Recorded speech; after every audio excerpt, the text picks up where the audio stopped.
My name is Arja Kuula-Luumi and I come from the Social Science Data Archive, and unfortunately Katja Felt, who was supposed to come here to speak to you, was unable to come here. She has been a specialist in humanities. I'm a sociologist in my background, but I sure can tell you about the services we have.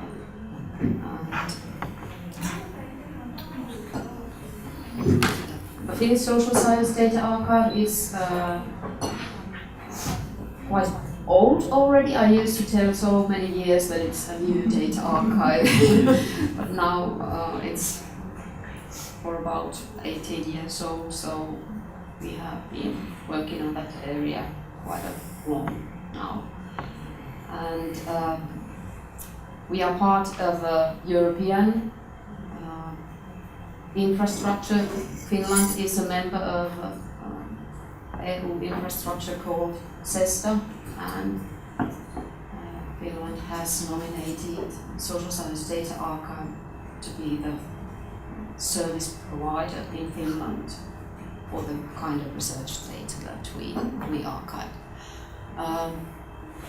May I have the, because I actually like to change something about the audio. I just was in the train that it's not logical right now, but I will tell you basic information about data archive, and then I'll tell you what is a data set, and then about opening data and our services, and a bit about motivation to open research data, because your open data policy is quite new, so it's good to go through those basics, and then I'll tell you about citing data, which is one part about the motivation or archiving.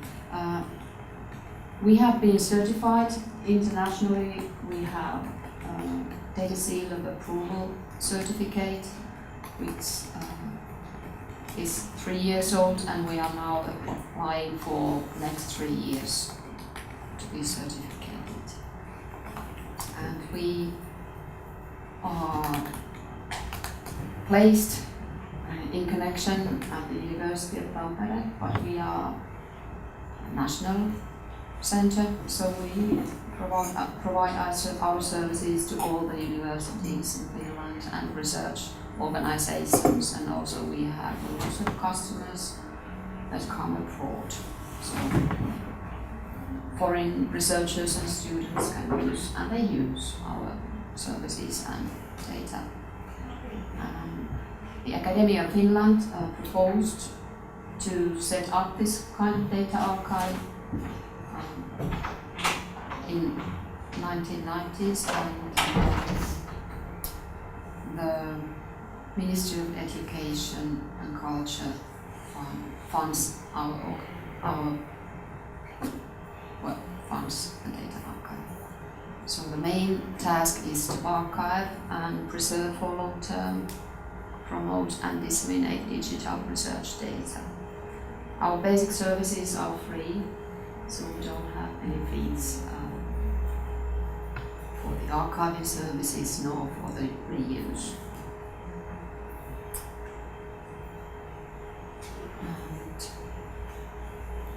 I will not go to these, but I will tell you this. So first I'll tell you about this, so you understand what kind of data you can archive to data archive. Most of our data sets are quantitative. They can be usually surveys collected through face-to-face interviews or mail or telephone, or nowadays mostly they are collected by internet. And they are person-level data, which is called microdata, but we also have the kind of data sets that are not person-level data, but they have been collected by analyzing newspaper articles or archived administrative materials and things like that. And then I suppose in your university you don't collect much quantitative data, or it right? Yeah. So it's mostly qualitative data that can be speech, text, or pictures. They always have to be electronic. We don't archive analog or print-based data. They can be writing transcriptions of interviews, and the format we preserve them permanently is text format. We used to preserve some of them in RTF format, but not nowadays. And then we have HTML files which are not preserved permanently. They are just user files for enabling easier ways to use the datasets. And when you can archive the data, so the prerequisites for archiving are, first of all, the copyright and ownership rights to the data has to be cleared. Unfortunately, right now, there's a webinar that handles about these issues. Maaria Harviainen is giving it, but it will be recorded and will be available afterwards, and I recommend to see that webinar afterwards. Another condition that has to be met is that we can document the data so that we can use the international India standard we use for metadata. And that is a worldwide and one of the most famous metadata standards for research data. And it has been developed for describing research data like surveys originally, but it can be used for qualitative text files, pictures, and so on. And I know that, for instance, in Britain, where they also, in their data archive qualitative data, they use the DTI metadata standard to describe the datasets. And metadata is, of course, important so that you can put your basic information into different kinds of data catalogs, and your data can be found for use easier. Third condition is that we archive only data that can be made accessible to the research community after the research has ended or the main publications have been produced. So we don't preserve research data which is not intended to be produced by other researchers. Sometimes researchers ask if we could take the data and curate it and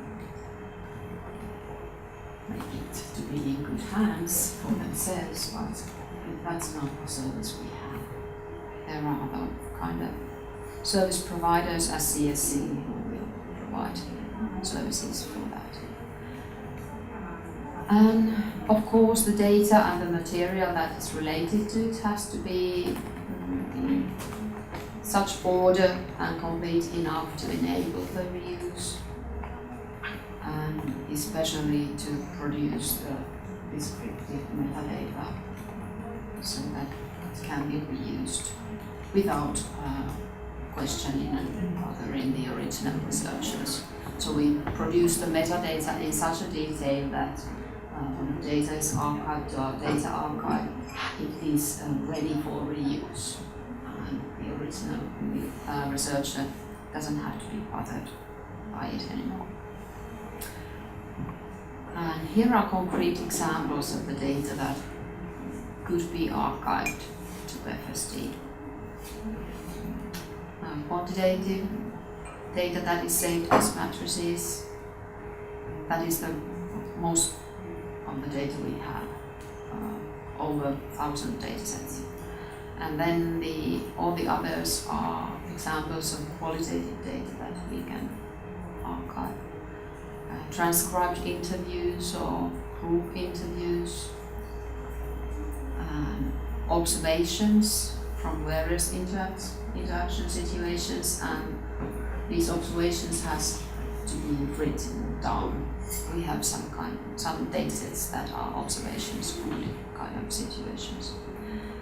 And then we have various types of written texts. We have ethnographic diaries and thematical writings.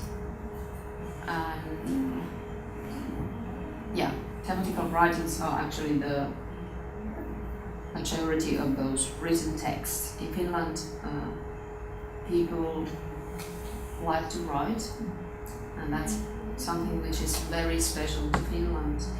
When I tell to my European colleagues who work at their data archives about this kind of qualitative data, they get really confused. They don't understand that how can you collect data so that you ask people to write about certain kind of issues. But we have a long tradition for that in Finland, and the main biggest archive for that kind of data is surely the Finnish Literature Society. They have vast collections of that kind of data. But we have those as well, and actually we work together with Finnish Literature Society so that some of the data collections they have in the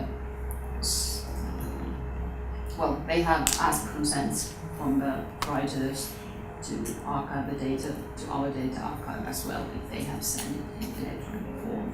And the researcher who collects the data together with the Finnish Literature Society has also said that it would be good that if the writer consents, the data can also be archived to our data archive.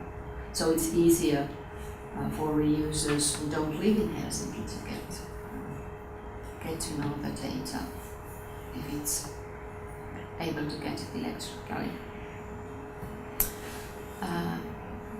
And we can archive still images which are taken by the researcher or research subjects. And when it comes to pictures, we have to clear out that they have clear agreements concerning the transfer of rights so that pictures can be archived to our data archive for reuse by other researchers. And then we have an agreement with the Copioista Copyright Society so that we can archive copies of newspaper articles or images, illustrations and cartoons analyzed in the study. And it's very important that they have been collected for research data to be analyzed, so it's not only source material that has been used in the research. It has to be the data that has been analyzed, and then it will be able to archive to our data archive. As you may know that in our copyright law there's not this special restriction for free research use as it is in many European countries, so you do have to have this kind of license agreement with the Copioista to be able to archive those for reuse. It's a shame that we don't have a restriction in our copyright law. Perhaps in the future we will have. And we have to pay for Copioista about these archived items and for their reuse. Yearly we just count how many of items have been archived and which has been the reuse amount of them, or figures of them. And then we are able to archive digitized research material that has been taken from, for instance, national archives. We have an agreement with the National Archive that if the data set that the researcher has been analyzed is not yet digitized by them, then we can archive the material to our data archive.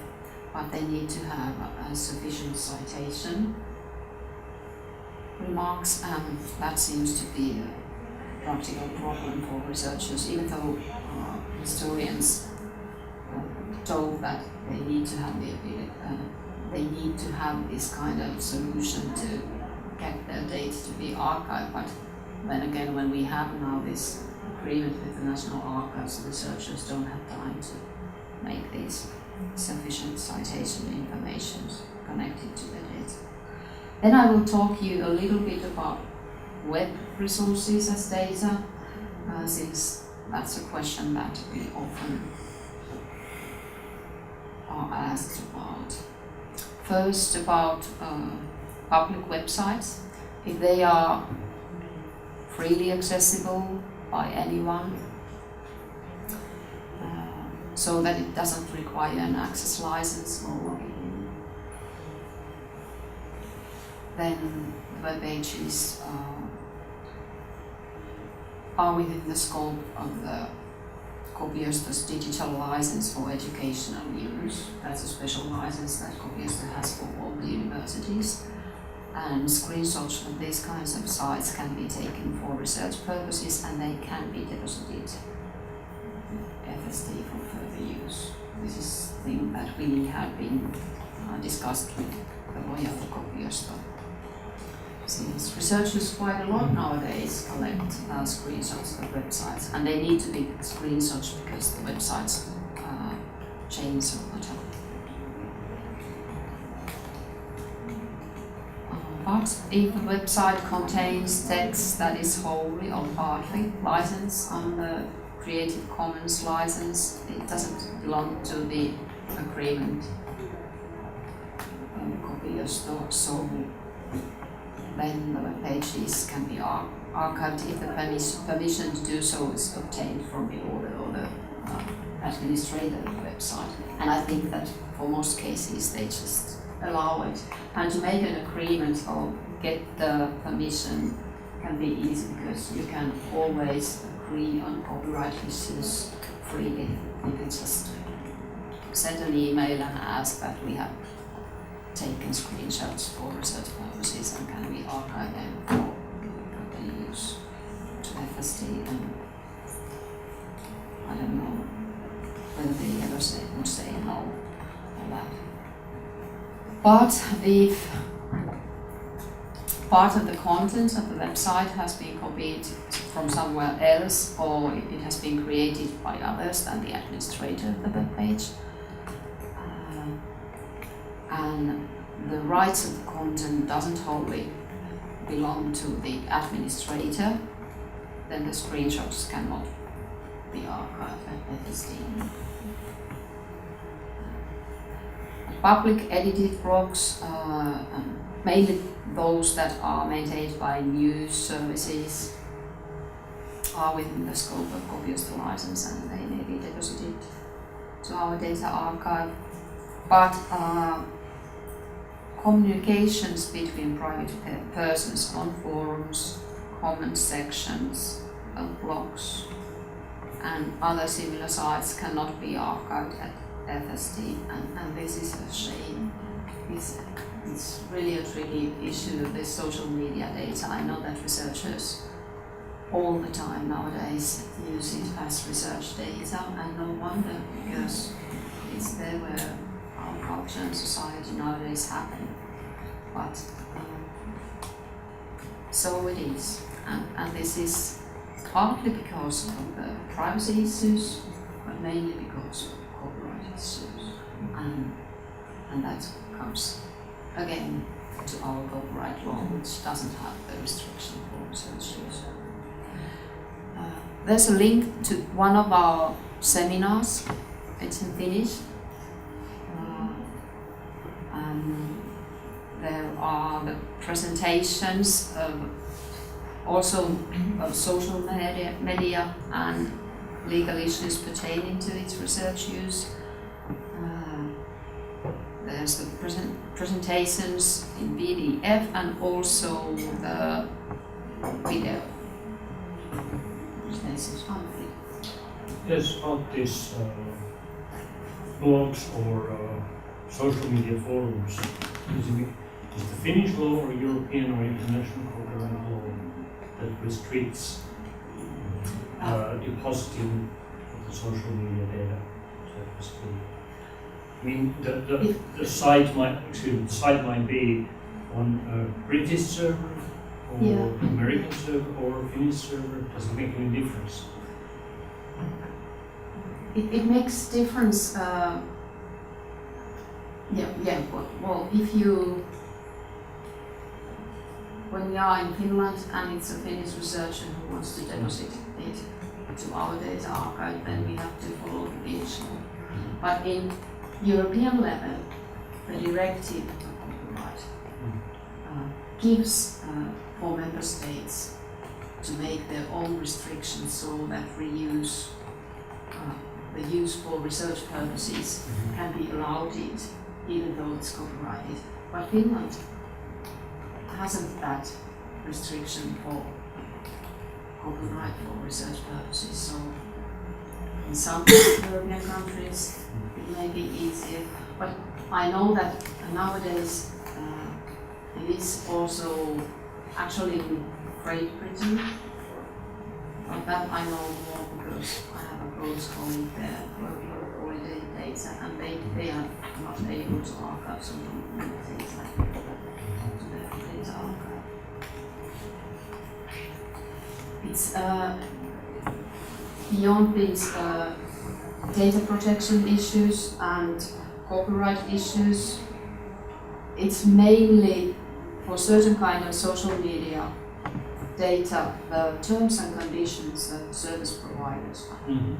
For instance, if you think of Instagram or Twitter or Facebook, they have quite tight terms and conditions, and they mainly own the content that we produce to them.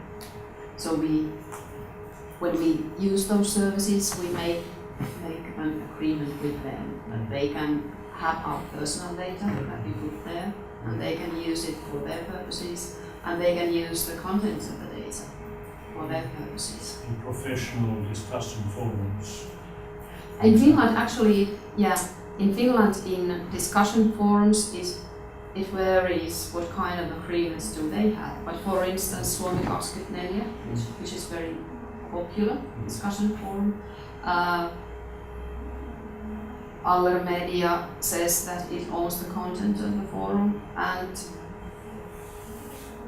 it has made an agreement with Kielipankki, the language bank in Finland, so that language bank of Finland can preserve in certain time lapse that they get all the data from the Suomi 24 to their services, and researchers in Finland can use, when they use the service produced by Kielipankki, that's Suomi 24 data. I wonder how many of the researchers who use Suomi 24 know that actually legally the only way to use it is by using services at Kielipankki.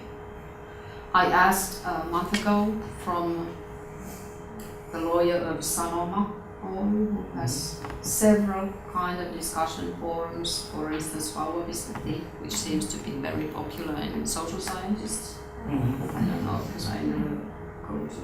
I'm such an old-fashioned, I don't read any of those discussion forums. But I asked from their lawyer what do they think about the use of their data, and they haven't yet answered anything.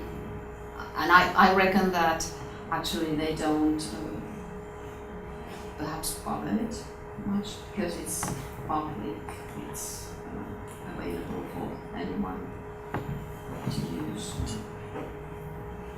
So, but I know that in USA the Facebook has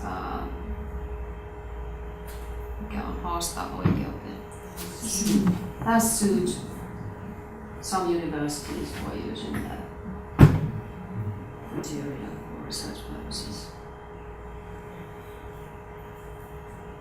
But I wouldn't be afraid that Facebook would start that kind of procedures in Finland. But I don't know. Okay. Then I will tell you about the services we have for data depositors in our data archive. The most important I think, is the data management guidelines, which can be quite useful when you prepare your own data to be archived.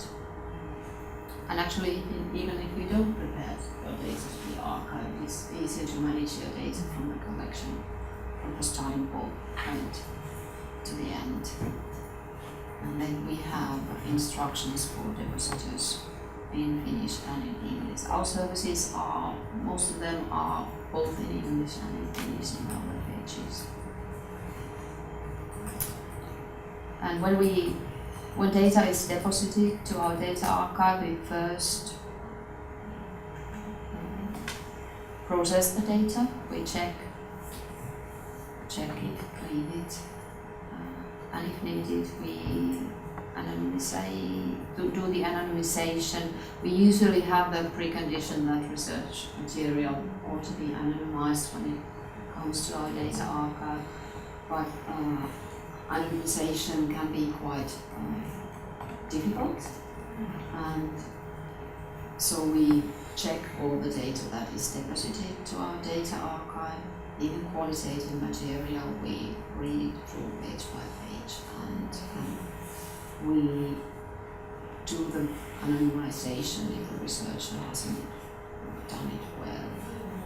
And actually last year, when I counted or checked all the data that was processed for long-term preservation, and checked how many of the data set needed to be anonymized in our data archive, even though the researcher has thought that it was anonymized already, and it was 60% of all the data that came to our data archive.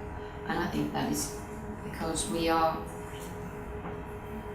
professionals doing that kind of work, and researcher may collect the data set that she or he analyzes for 3 or 5 years, and he works with that, and we just process the data sets, tens of them every year, so we are so familiar with the procedures of doing that.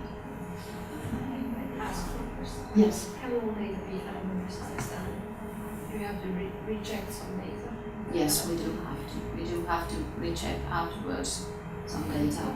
Can you So, give an example of what kind of data? for instance, if I give an example of survey data,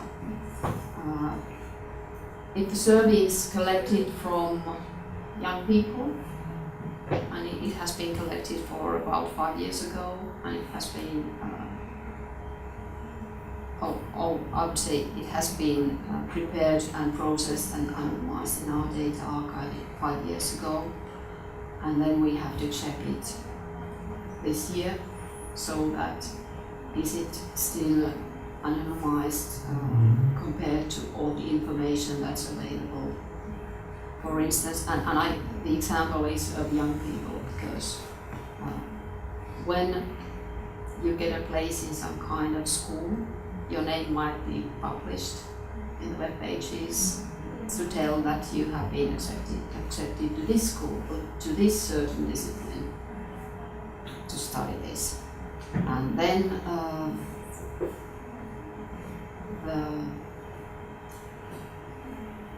your master theses are published, and even lower kind of theses what you produced in your education period can be published. So if you get that kind of information of individual people through the net, then it puts more pressure to check the anonymization afterwards. We are this year trying to get a certain kind of systematic plans to do this procedure. I know the term in Finnish is jäännösriskin arviointi. I don't know the term in English, but and can every kind of data be anonymized? I reckon there might be some kind of data that cannot be anonymized. For instance, video data is the kind of data that is, I think it's difficult to anonymize, or whether you do it, is it the kind of data you actually are willing to preserve permanently, because it's destroyed by anonymizing it. I know medical researchers quite often think that data cannot be anonymized. Last week I met a group of medical researchers. In their meeting they had invited me to come there, and we had a really long discussion about whether it's possible to anonymize medical research data. And I think it is possible. But the cultural thing when it comes to medical researchers is such that they are eager to preserve their identifiers within their data set forever. And then if the researcher has the original identifiers, and by that I mean social security numbers of research participants, and she or he will retain it permanently, then it's much more difficult to anonymize the data set itself. Voice can be anonymized so that you change the tone of the voice, as we have seen in television, where you don't want to reveal the person who's behind the speech. But then again, I don't know. At least in conversational analysis, it kind of ruins the analyzing effort if you change the tone of voice, because you have to change it by changing the speed of the speaking. And when the data is deposited to our data set, to our data archive, we check the legal basis of the data set. So we check whether it's archived, considering copyright law and considering data protection. So you can, if you are not sure if your data can be archived to our data archive, you just contact us and we discuss with you and try to find out whether it's possible or not. In our data processing, we enrich the data, so we put quite a lot of extensive metadata into the data set, and that pertains especially to quantitative data, because we describe all the variables as well, not only the substance of the data set.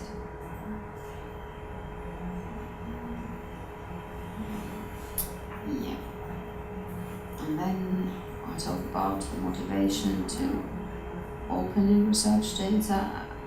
You just heard about the data policy that UniArts has quite recently published. And because we have this detailed metadata, we publish it in several places. It's available in Etsin catalog, in Finna, and in Sesta catalog, and Thomson Reuters data citation index. In addition to that, it's of course in our own data catalogs. So the data can be searched and found from different places. And then about the good points that should somehow be important to researchers. Sharing data is a merit. In the curriculum vitae guidelines that Academy of Finland has published, the data deposition is a merit. And if you get data from our data archive, we have a precondition that it ought to be cited properly in every publication and every presentation you give about the data set that you have been accessed to our data archive. And the researchers the reuse of data sets have had that kind of conclusions that reuse of research data increases references to original publications of the researcher who has deposited its data. So, and that comes from the fact that when you use research data that has been deposited, you usually use it for different kind of purposes that the original researchers have done. And when you start your article telling about which kind of data is analyzed in this, you tell about the data, you cite the data, and then you tell that the data was originally produced for different kind of purposes. And then there's the citation, references to the original publications, and that makes it so important. And another good opportunity when it comes to researchers who archive their data is that opening the data for research community may create new contacts and cooperation with other researchers. And that is quite important issue since we describe the data set, not the original publications of original research projects. And usually the data you collect for a certain kind of research is actually analyzed only partially. You concentrate on the issues that are interesting to yourself. And then some parts of the data are not analyzed. But when we make the metadata of the data set, researchers who realize that you have kind of variables or contents in the data that you haven't not analyzed, they realize that there may be some kind of cooperation possibilities with you to broaden the viewpoint of analyzing the data. Yes, screenshot one data you have in the end of the page, the suggested citation we give for all the dataset, permanent identifier and citation example, how you can refer to the dataset when you reuse it. So you don't have to figure out how to cite this. We have this bibliographic citation example to make it.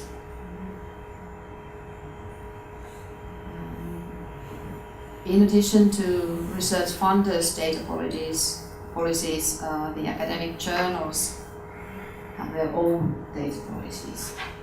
And well, actually the meeting last week with the medical researchers was mainly because the main medical research journals have pronounced and published a quite strict data policy. They require that if a medical research article is offered to their journal, that it won't go to the referee until you can tell that the data that is analyzed can be accessed by other researchers, and that's why medical researchers were so confused and worried about what to do, because their data can never be anonymized and so on. Well, there's a lot of variation. This kind of data policies were started by natural sciences, but then it has spread over to medical research and economic research. It's rare in the humanities, but in humanities there are already data journals. For instance, Journal of Open Humanities Data and Journal of Open Archaeology Data. And these are reference journals which include articles that basically have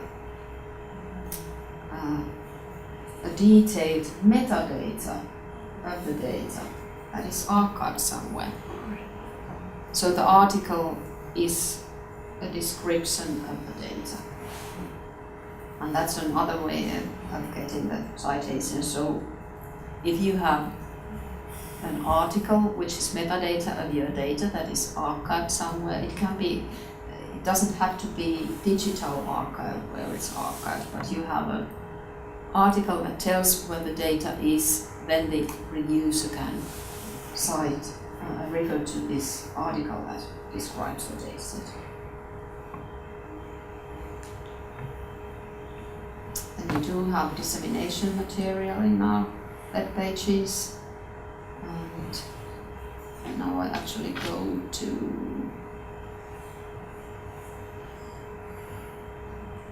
the beginning. Yeah, we have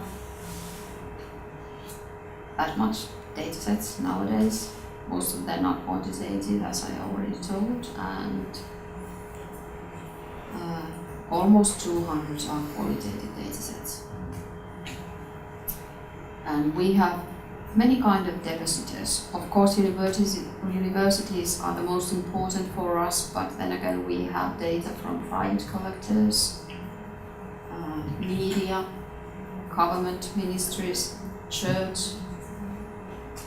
Third sector organizations are very active in archiving. If they ask some researchers to make a research for them, then they want to archive their research material to our data archive, which is a really good thing. Most of the data are quite new, so to be a historical data archive, it takes a couple of decades still. And when you make a deposit agreement, Arkistointisopimus, you can decide whether your data can be openly available for all users, and then you don't need to register it to be our customer. Or then you can choose that your research data can be used for research, teaching and study. That's the most common that is chosen in the deposit agreement. And then you can have this condition that your data is only available for research, including master's, licentiate and doctoral theses. And the most strict condition is that you want to give personally a permission for each and every reuse or reject. Reuse, make use of which. When it comes to qualitative data, quite often it happens that researcher originally wants to have this D and give permission every time, but after a couple of years they usually say that, well, I'm sure now that you can take care of it. I don't want to give you permissions. Yes, I have a question for that, but maybe I should introduce maybe everybody doesn't know me. Antti from Aalto University, from Research and Innovation Services. So the question about this, you said earlier that if the researcher is not intending to open the data at all, you can't receive it still. Yes. But if they don't want to open the data, but they say they tick D, option D here, and they say no to everybody, does it make any difference? They wouldn't contact us in that case. That's probably so, Yeah, unless they were forced to use something. And actually, I think that we have one medical research data set which is longitudinal, and we had to very many tricks to get it analyzed. And the researcher knew already that the possibilities for reusing it are rare. But that professor wanted to have the information about the research to be available also through the datasets. And she has put the condition D, even though it's very, very strictly anonymized, having to be D. And I reckon no one has this far asked any permission for reuse that data. The other reason might have been that she knew that otherwise she won't be able to offer her articles to certain kind of medical research journals. Exactly, so they're forced to. But still again, even though the kind of data doesn't have so many reuse possibilities, it can be used for meta-analysis that is very important in medical research. And I think that nowadays when meta-analyses are done basically by using the informations and tables in research articles, they would be much more qualified if they can be done by research data, even though if it's anonymized very strictly. And for that, I think it's good if medical researchers would start to loosen their tight attitudes towards sharing data. But as you can see, only under 10% of all the data sets have this precondition D. But you can choose it if you hesitate about what kind of kindergarten this data archive is to my child. Can I leave it to their hands? So it's good to have this kind of possibility to decide yourself whether you give a permission for reuse or not. But we require certain kind of time period for this kind of permission thing because we preserve the data permanently. And that means that we curate it, we keep it alive, and those who come after me do it.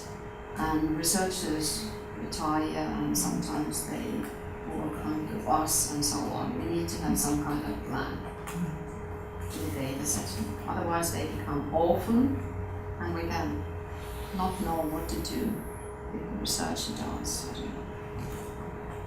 But I have to admit that we have a couple of researchers who think that they are immortal. We have different kind of themes in our collections. There are some kind of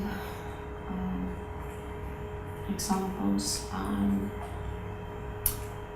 there are annual statistics, and as you can see the study, this is in Finnish unfortunately, but mostly our data is reused by students. That is our biggest customer group. And sometimes researchers ask that whether a student is able to make clear that he has the capability of doing the analysis as it thought that has to be done when you study, for instance, in university, if they use only archive data. But when you use ready data, you have more opportunities and time to concentrate on analysis period when doing your thesis. Well, that's an opportunity that some students use. Some students use ready data so that they can make it easier to get out of the university if they are not going to be researchers. But some of those students who have used archived data and only archived data for their own master's thesis have done this very well. And a couple of them are researchers. And those are our best customers, because now when they are researchers, it's obvious for them when they do their research that they look for our data management guidelines, and they produce their own data sets so that they can be archived right when their own research project is ready. So by giving this opportunity to students, we educate future generations towards open science and doing research so that it's easy. And when it comes to quantitative data, it's important that students have possibilities to use large data sets, that would be impossible if they need to take care of the data collection. It's very expensive to do large quantitative data sets. And then there's the statistics of reusing data sets, and as you can see, it grows all the time. Of course it grows because we have more data sets every year, but it's also because people know more about our data archive. We have just renewed our search system. There's a snapshot. It doesn't include all the things that are in this advanced search, but you can find the different kind of ways to try to find data for yourself. Unfortunately, we don't have much data about art or the issues that may interest researchers in humanities, but our information services, our customer service, can always be contacted. If you can't find data that would be useful for you using our search systems, you can always contact to our customer service and ask if you just hadn't found it, and we will check it more thoroughly on the collections. And in addition, we can also inform about other European data archives that may have the kind of data that would be useful to you.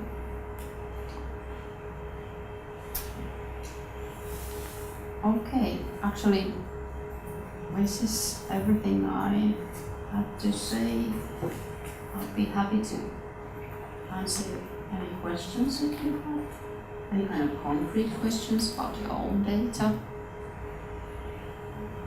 Any kind of ethical hesitations. I was a bit worrying because I usually thought that openness is a very recommendable thing, but now at some point you made it sound that it actually creates more pressure and work for the researchers if they, for example, have to say that their data is open in order to get published in some journal. So what do you say about this? Well, I would say it's it's good news for our data archive, but it's bad news for researchers in a way that they have nowadays quite a lot administrative pressures of doing much more compulsive things that are not strictly connected to doing the research and analysis and work they were supposed to do when they decided to have that kind of occupation. And it can be, there's different kind of viewpoints to that issue. When it comes to medical research, I think for them it's good to have this kind of strict policy that medical research journals have had. And that's because, especially in medical research, have been huge problems with publications that have had some kind of fraud behind them.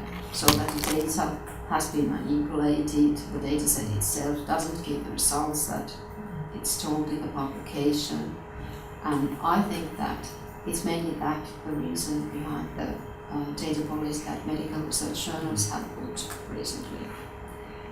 So if you do your research and you think at the same time when you make your analysis that it well may be so that someone will check my analysis by comparing them with the research data I produce. That makes you to do your analysis more systematically and more comprehensively. And actually, I would say that, for instance, I used to work with the qualitative data in our data archive. years ago. Nowadays I work only with the information services concerning legal issues.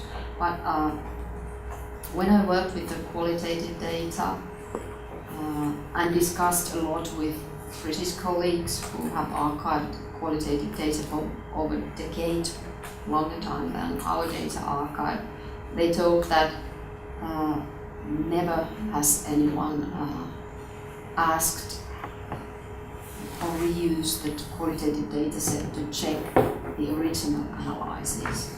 And I think it's just the fact that if the data set is already archived, no one actually even thinks that there might be some kind of problems in the original results. And then again, those people who do qualitative data actually know that replication of any kind of qualitative research is impossible if they know the qualitative methodology.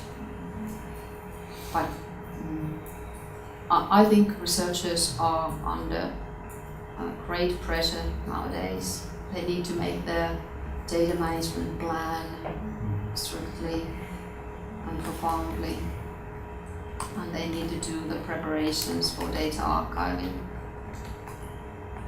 or depositing in whatever the system might be. But then again, even though the pressures are strong, I would say that not every kind of data you collect is worth long-term preserving. And by that I don't mean that the data itself is not valuable, but I mean that long-term preservation is expensive. It takes a lot of effort, it takes a lot of different kind of technical infrastructure, and then you just have to do some kind of selection. What in my research is the data that is worth preparing for long-term preservation, and what part of this has too much technical or legal issues to go over, so that it's worth to put the effort on that. And even though we have the research funders such as Academy of Finland and journals in certain disciplines have their data policies, none of them wants the researchers to do the solutions illegally. There's always the option to tell that legally this is impossible, but this part of my research data can be produced for reuse. What kind of stimulant? Like what we do is music cognition research, so we create our own sound file. So I was wondering if that's something, because if somebody's going to replicate something, they might use the same stimuli, but I don't know if that's something that is archived in these places or not. Actually, we don't have any kind of knowledge to archive that kind of material. I think you might have some kind of solutions for that kind of material. And we don't archive even audio-visual material. It's the language bank in Finland who archives that kind of material. So our services are restricted in that way. Text-based. Yes, text-based mainly, audio, voice, and pictures.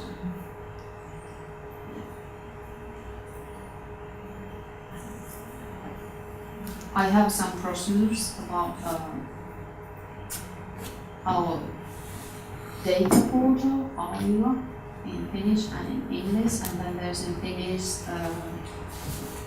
handbook of how to prepare your data to be archived in our data archive, and I can do that. So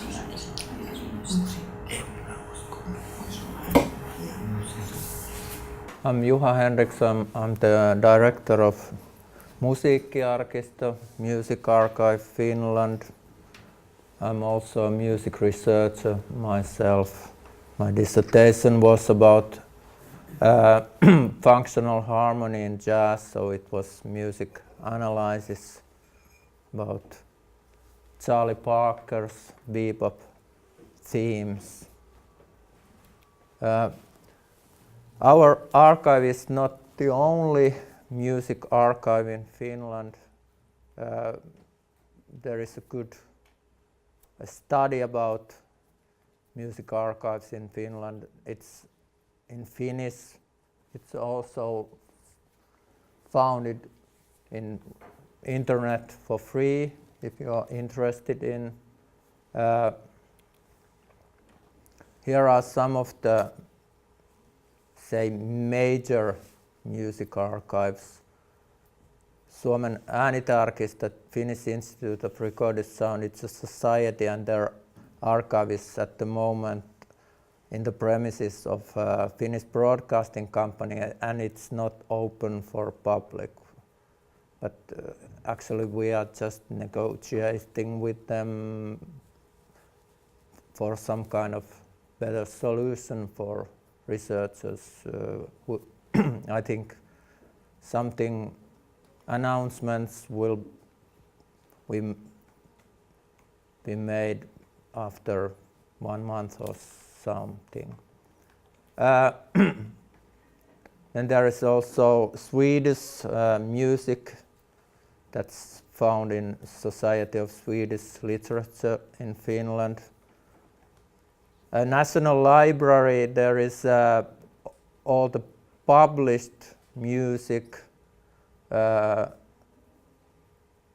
published recordings from, I think, 1981, all of them because of the deposit law, and also quite a lot before that. Folk Music Institute archives Finnish folk music, and the Sibelius Museum in Turku. There is also a large music archive, but we are now using the name Music Archive, Musiikkiarkisto, because we are the only independent music archive that is open for public. There are also music collections in other organizations. Here are some of them. For instance, Rhythm Institute in Seinäjoki. There's quite a large collection. Some libraries, some societies have their own collections.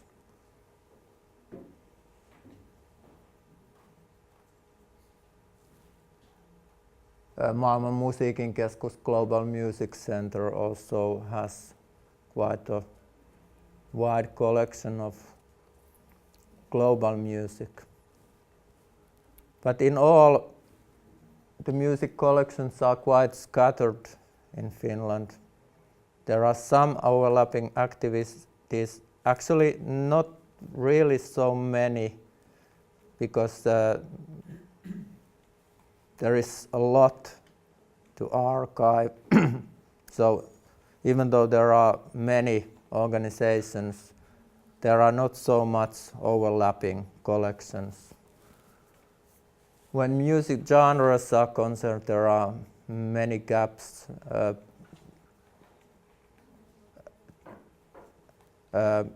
For instance, our archive, we are collecting popular music, not folk music, not art music. And in all, sound recordings, they are, I think, very well archived, but other types of material, there are many gaps. The Music Archive was founded in 1990. At first we were Suomen Jazzarkisto, Finnish Jazz Archive, and we were collecting only material related to Finnish jazz.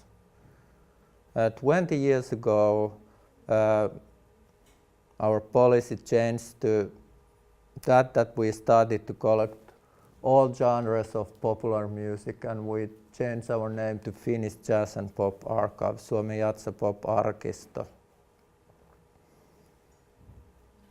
And that is our policy even today, but Suomen Jazz Pop Arkisto, Finnish Jazz and Pop Archive, that was not so good name because there were always this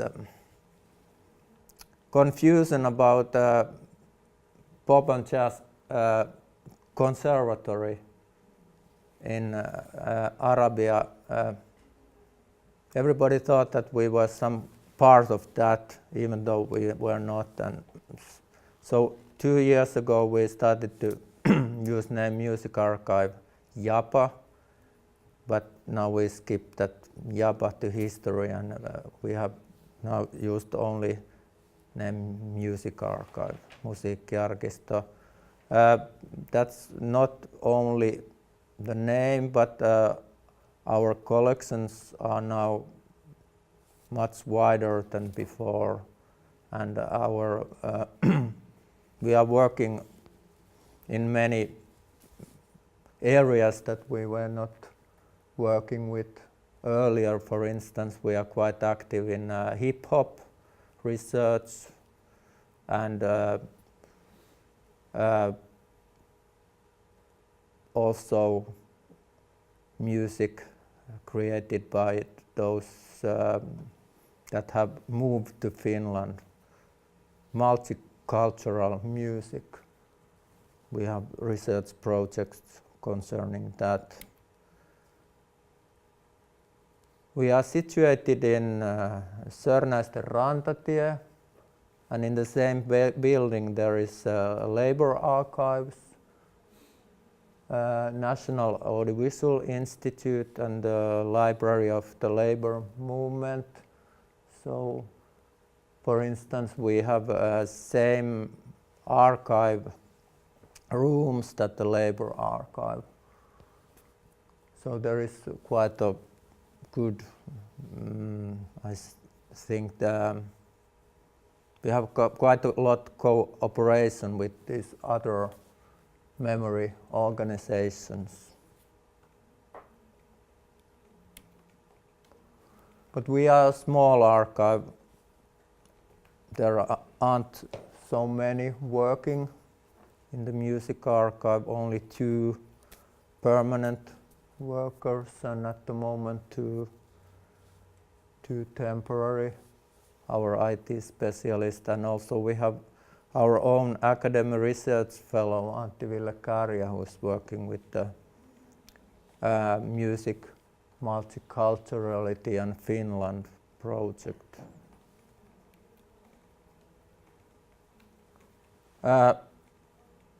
There is a society behind us.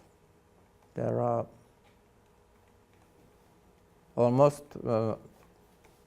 200 individuals paying members' fee every year. People that are researchers or interested in music. But we are supported by the Ministry of Culture and Education. That's our main funding by far.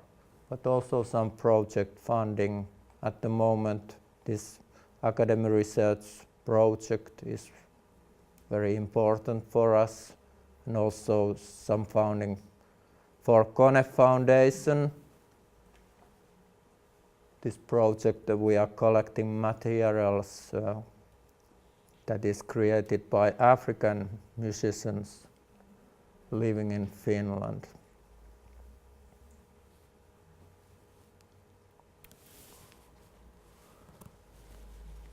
Our mission is to collect, preserve, and provide access to materials related to Finnish music and its history.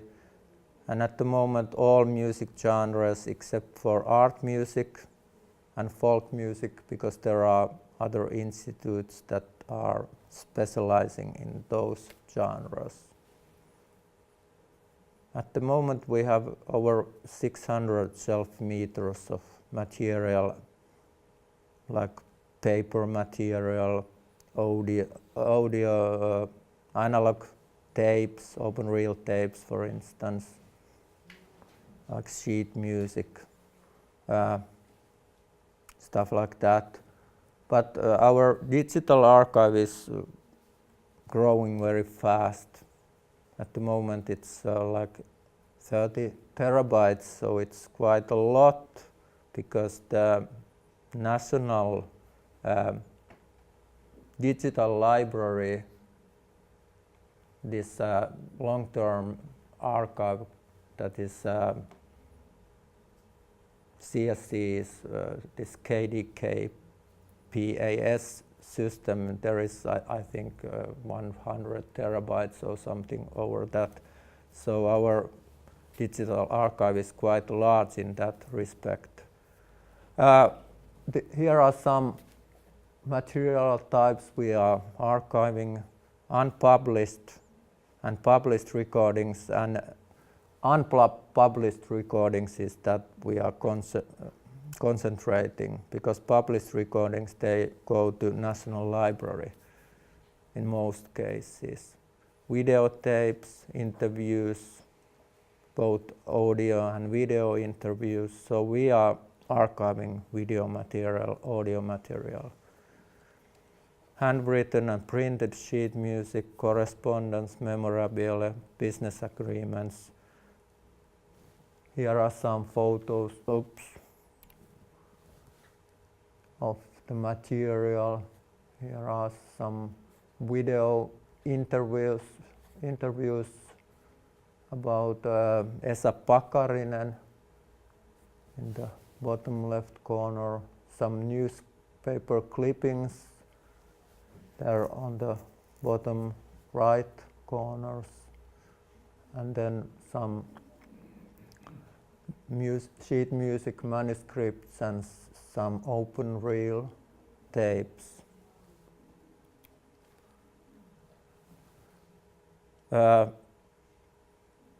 We are not on a national deposit archive, so our material comes from voluntary basis. So like musicians are donating material, composers, arrangers, record companies, people working in the music business, societies for music, music collectors, fans, and also researchers.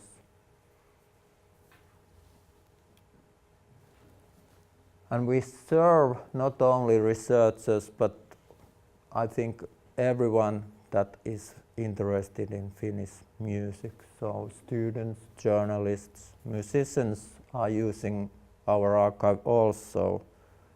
Like when Amanti Chamber Orchestra was making a recording about Kullervo Linna's humppa tunes, they used our archive. They used Kullervo Linna's own arrangements for inspiration, and also Kullervo Linna's answering machine, where he have recorded some messages. They were used as some audio clips in between those music recordings. Also music publishers, then of course then all the copyrights have to be cleared by the music publishers if they want to use our archive for publishing purposes. We are also cooperating with many museums. For instance, Helsinki City Museum, when they have that large exhibition Musiikkia, there were quite a few things from our archive that were there presented in that exhibition. In fact, we have also some museum material because there is not yet any popular music museum in Finland, so we have say 150 to 200 objects that are not archive material but museum material. For instance, my personal desk I'm working every day, it's Toivo Kärkis desk he used to when he composed all his hit tunes. We have that kind of material also in our archive, because it's not the material we concentrate on, but otherwise somebody had taken them to junk, so we saved them in our archive. But what we do for researchers? First of all, we help to locate research material, not only in our archive, but also we have a quite good knowledge about if someone is, for instance, doing research on jazz. If we do not have that material he's interested in our archive, perhaps we know some other archive or some collector or some musician that researcher can contact in order to get the material he or she wants. We also assist with data management plans and also with contracts. If the researcher, for instance, is interviewing people and wants to, then that those interviews will be then preserved in an archive, so it's much easier that he or she signs contracts with those who are interviewed, in order that those interviews then can be archived.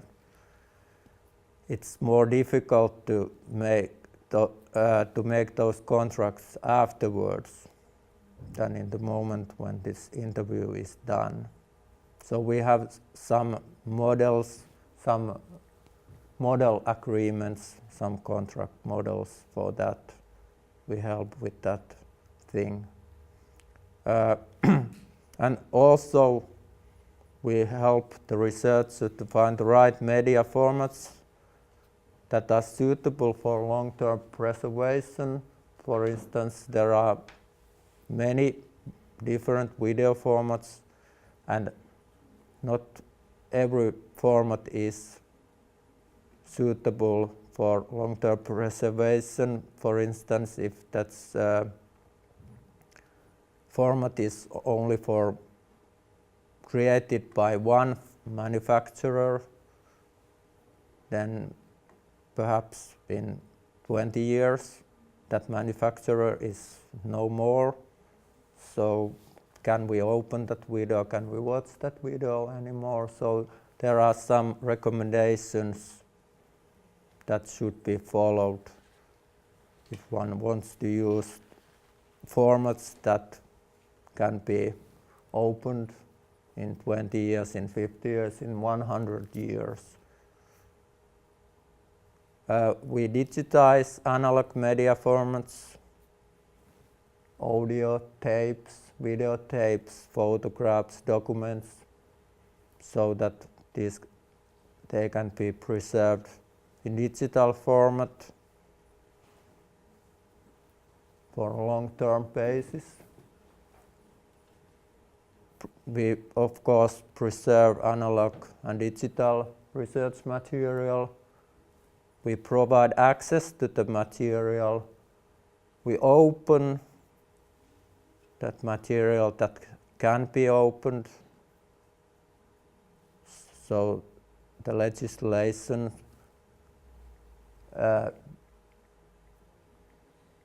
for instance, there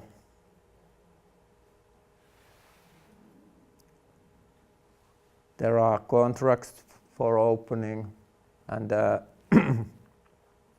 that's the main thing. Also, we assist with anonymization with the licenses so that the material can be opened. We are using Avoin Data and YouTube, for instance, for opening the material. And we are publishing open access books or studies also. We are expert on digitization and digital preservation already since the early 2000 when everything started here in Finland. For instance, in 2004, 2008, we were the Finnish partner for this European Union Culture 2000 project, training for audiovisual preservation in Europe, when we also organized some seminars here in Finland concerning the know-how how to digitize audiovisual material. We are managing digiviki.fi, which is a national internet service that provides good practices and experiences of digitization. And we digitize not only audio formats, there are several different audio formats. For instance, open reel tapes, there are the different number of channels, different speeds. So we have quite a large collection of different tape players, for instance, in order to be able to digitize various formats.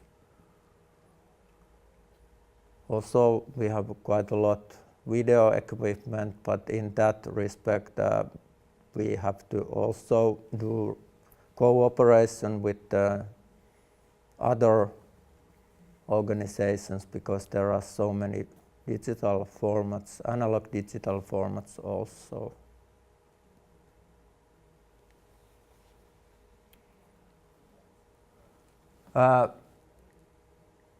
We are using Viola database that is maintained by the National Library, because there is, in Viola there is also all published recordings, all published, almost all published sheet music. So we are using the same database, and nowadays Finna.fi is the place where this material is most easily searched, because all Viola material is transferred to Finna also. At the moment, we are using own database for photographs and other material, but in future, I think we will start to use AHA database, but it's not yet finished. It's a common database by National Archive and some private archives in Finland, but they are at the moment completing the system, and when it's completed, we have plans that we start to use that database. But then also Finna is the place where this material may be searched.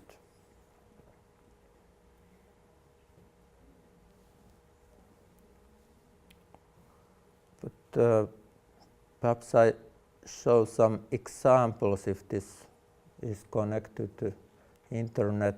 We have collected our open access. We have this open access web page where our open access material, there are links to our YouTube channel. I can show that in a moment.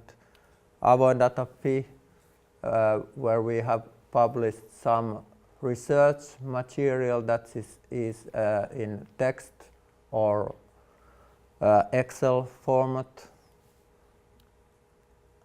Then we have links to our open access publications, so these can be downloaded directly here by clicking this cover, and then you will get the PDF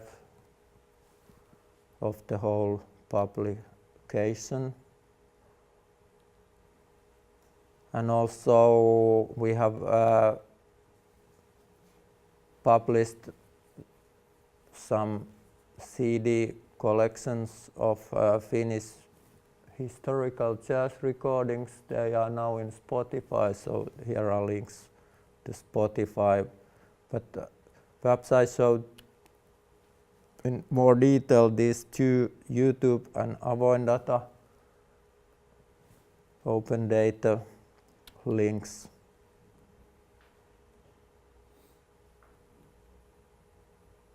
So researchers who are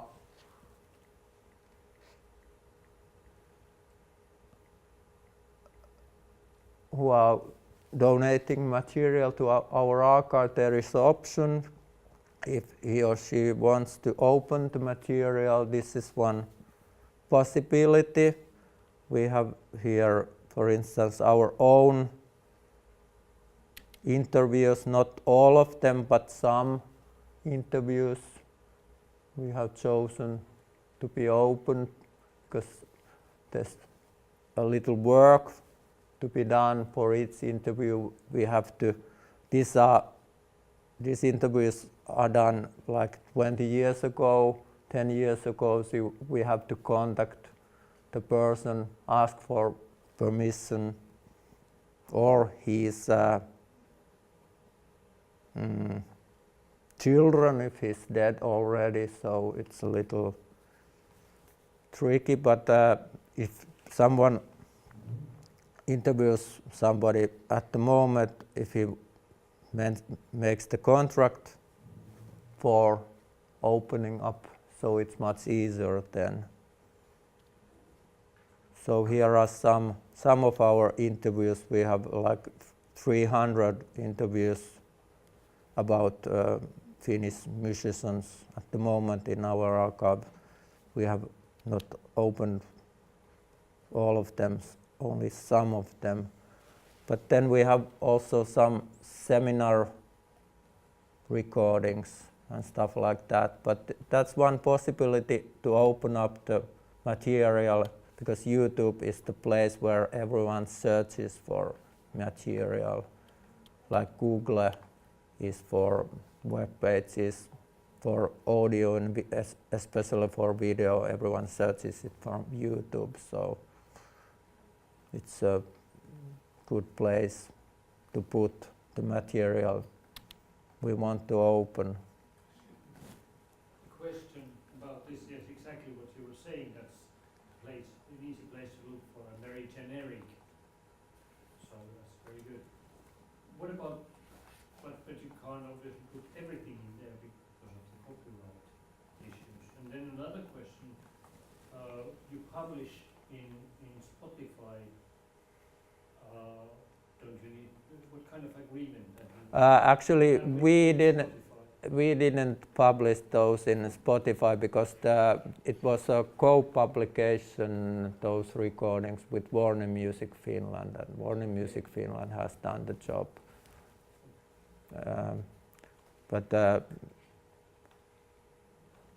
Yes, YouTube, there are some, it's possible to publish in YouTube with Creative Commons license if we own all the rights. And these interviews we have published here with CC Creative Commons by license. But there is this very interesting thing that in YouTube there is this some kind of content analyzer automatic system. When we publish these, for instance, these discussions where we played music examples, YouTube analyzes them very fast, and then, well, there comes this report that there is this tune in exactly this spot, and its rights are owned by Warner Music or somebody. You either can put that in the YouTube, but those publishers will get all the advertising money, not we. Or that content is blocked in some countries. But all of those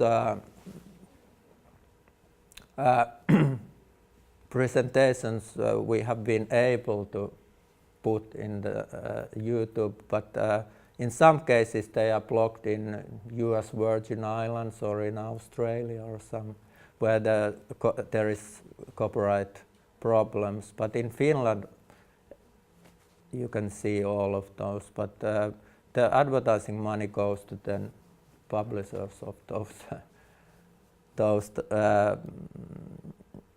music publishers that have published those recordings that are used as examples in those presentations. But it's possible, if you own all the rights, to publish with Creative Commons by license in YouTube, and we are using that if we can. But some seminar presentations where there are music examples, then we have to use the standard YouTube license for that.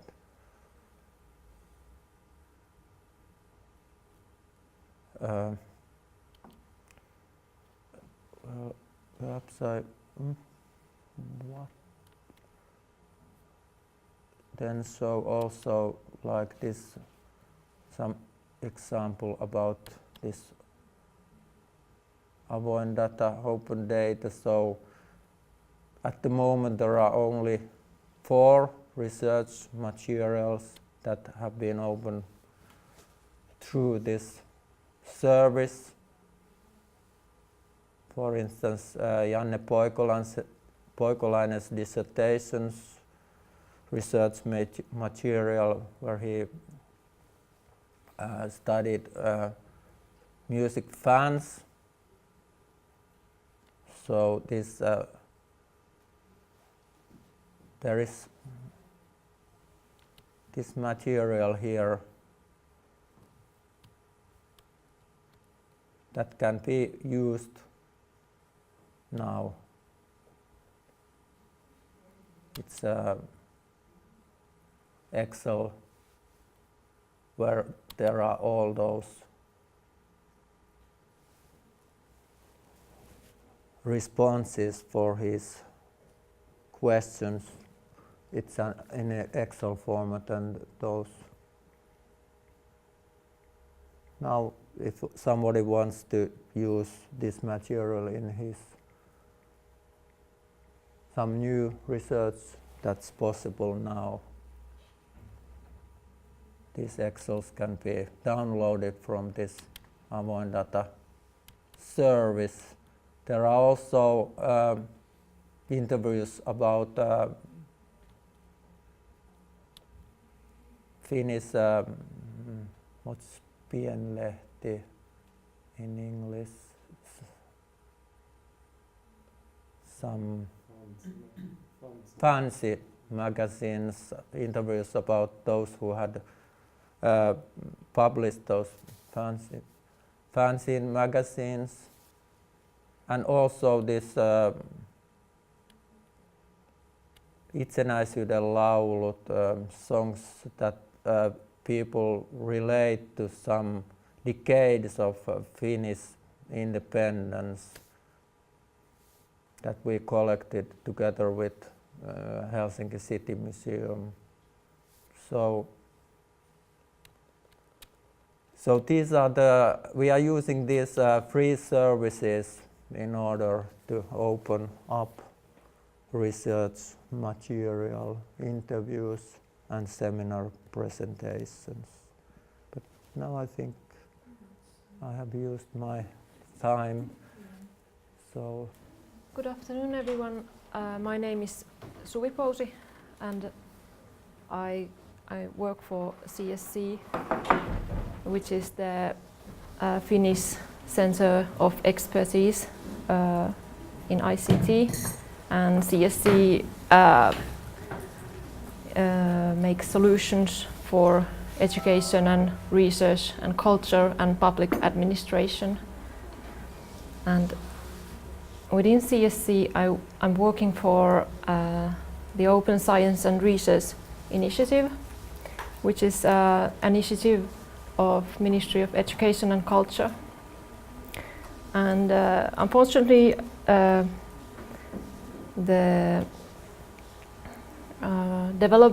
developing manager Stina Westman couldn't join me today, and I'm working most closely with IDA service and in the customer interface.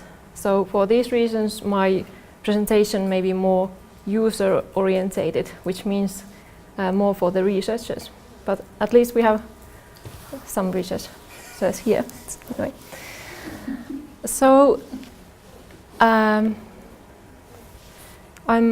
telling you more about Tuuli, which is for data management plans, and then about Etsin and IDA. A little bit background of the initiative. It was started in 2014 and it ends this year. Its purpose is the promotion of information availability and open science. So basically it means that not only the results in publications should be opened and published, but also methods and the data. And in a way this comes from if something is publicly funded, why should only a small part of it be available for others? This is one way to look at it. But also its purpose is to create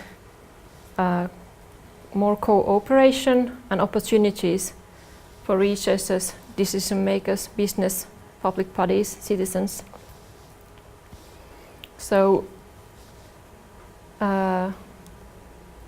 also one point is that openness and reproducibility of research increases the reliability and quality of science and research. And quite recently, I know there are many cases like this, and also already mentioned by FSD's Arja, but sometimes it happens that some paper gets nowadays retracted if the data is not available. If there are some accusations that there's something wrong with the data and the data is not available, then it might be that the paper is retracted. That sometimes happens nowadays. So we are doing services for open science and research to ensure a stable basis for research and to make kind of open science like the normal way of doing science when possible. These services are provided by various partners, including CSC, but also the National Library, for instance, is developing them. And they are offered free of charge to end users, so the ministry is again offering these to researchers. And they are recommended by research funders such as the Academy of Finland. And they are developed continuously, and there are new services piloted. And they are for the actors in the Finnish research system. they are for higher education institutes and, for example, researchers funded by the Academy of Finland.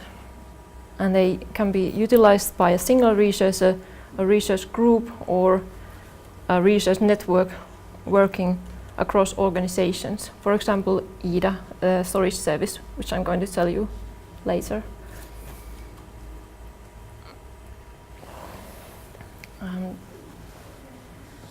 These services support various stages of the research and different levels of openness. This is kind of different from what you have heard before, where, for example, in ILA, there was this demand that the data has to be shareable. We also have support for those who want to just storage the data safely. We don't require them to open the data if it's not suitable. And you can store your data and you can describe it, which means metadata, which is, again, information about the data, information about information. And you can share your data, for example, within a working group, which can be a research group or some group of people. And the group can be across organization boundaries. You can also search for data in this Etsin service and utilize the data that is available. And we promote collaboration. And what we are also interested in is citations. We want to give the dataset a permanent identifier that can be used when citing. This is also what ILA provides. And by the citations, the author and the owner can gain merit. And of course, the risks related to data loss decrease if you have not just one copy of your data, but also on another service. And when you have described your data, there's less risk of misuse when you have clearly described on what you can do with this data and what not. And the visibility of your research is increasing if you can open your data. For example, the results or the search results of Google show the content of this Etsin catalog. So you can get hits to your data description and so on. We want to support the data policies of universities, such as UNIA's data policy, which can be found from the link there. And we want to give answers to funders' requirements. Already mentioned, for example, the Academy of Finland, which has a page on open science where they have certain requirements or recommendations. And we also have customer support for these services. Here is in the initiative we have defined stages, several stages for the research process, and these have been developed to show support to these different stages. So today I'm going to tell you about DMP Tuuli, which is for data management planning, and then IDA, research data storage service, and Etsin, which is a research data finder, but also a metadata catalog and a place where you can describe your data. It can be a bit confusing. Now I'm calling it a finder, but you'll understand it. So we'll be hearing more about Tuuli later on today, but I guess I can tell you a bit about the user experience on how to use it. So basically, you have probably all heard about data management plans, which is a thing separate to research plans. It's about the data. It's something that the Academy of Finland nowadays requires, but it's supposed to be a living document that helps the researcher to create quality data and to be prepared in advance to the situations that might come. If they are creating a lot of data, they might reserve some money for preservation, for instance, and it's asking that kind of questions. What kind of data does the researcher have? What is it like? What file types are there? How is it collected? What can be done with it afterwards? Can it be opened? Where can it be put into? And so on. And are there ethical or legal questions? And so on. And you can answer to these questions with this tool. There are other ways to do it also with just guidance from the Academy of Finland, or organizations might have some kind of templates of their own. But this tool has been developed with researchers to help them create data management plans. It has this generic DMP guidance, but also additional guidance provided by funders and organizations or disciplines. And it's based on open source DMP online tool produced by the UK's Digital Curation Centre. You can sign up and log in at dmptooli.fi, and you can do it, for example, right now with a working email address.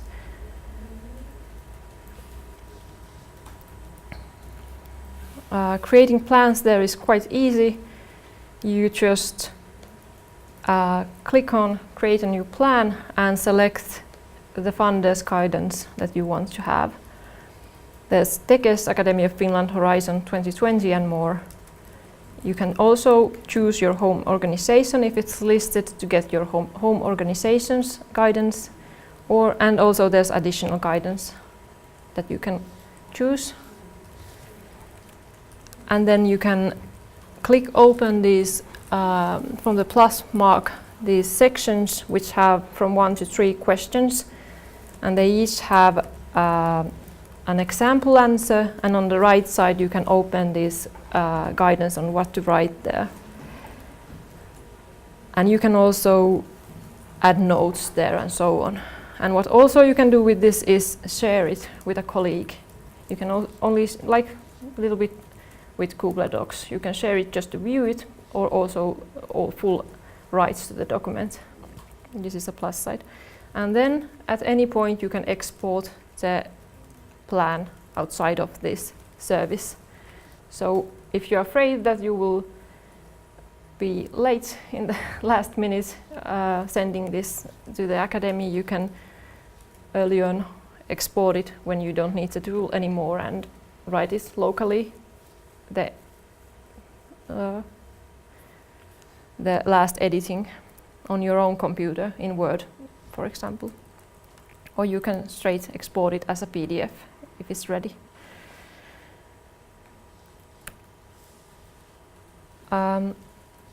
Before I tell about other services, this already has come up, but this is something when using these services that is for you to consider if your data has restrictions.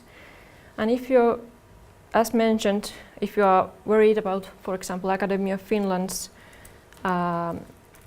demands on how much you have to open your data, they clearly say that the openness of data may vary from fully open to strictly confidential, and that there are things that can restrict the opening, such as the Personal Data Act or Copyright Act.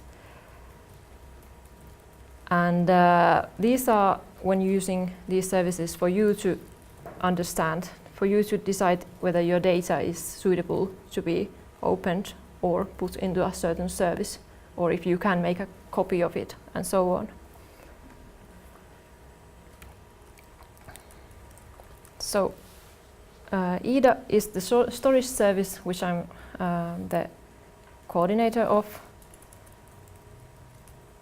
and it's meant for actors in Finnish higher education institutes as well as researchers funded by the Academy of Finland. I will later come to this again, but it means that Ministry of Education and Culture has decided certain quotas of storage space for each university to allocate to their researchers or research projects. So they have certain amounts of storage and they can give it out for researchers to use.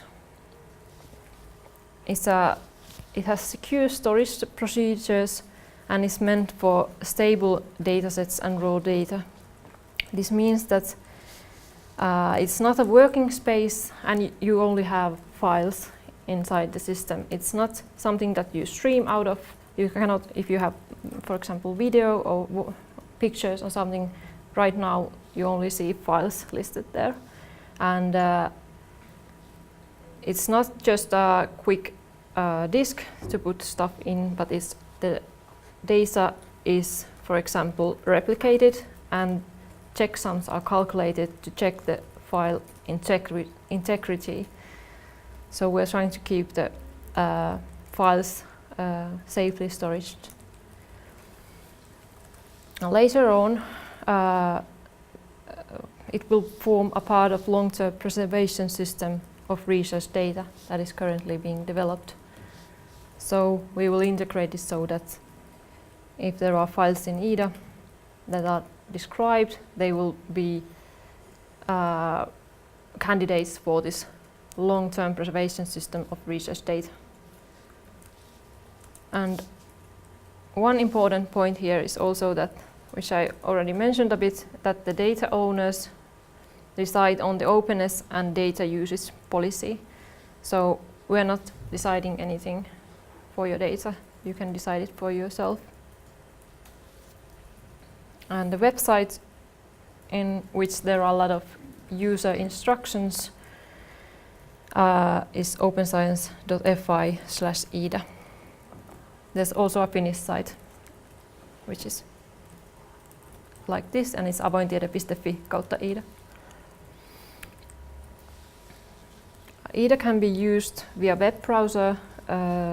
This means that you don't have to install anything, or then there's a file transfer program and command line use.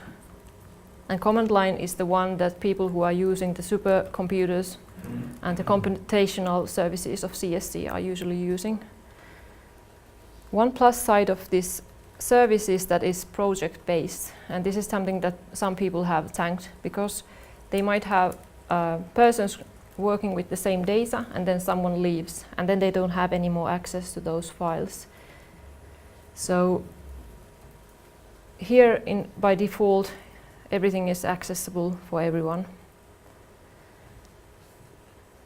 And also you can add members to your projects from other organizations. The project PIs, which we have at CSC, can add anyone they wish to the project. And the quotas that are given to projects can range from some gigabytes, which is quite small, to several terabytes or even more. So it enables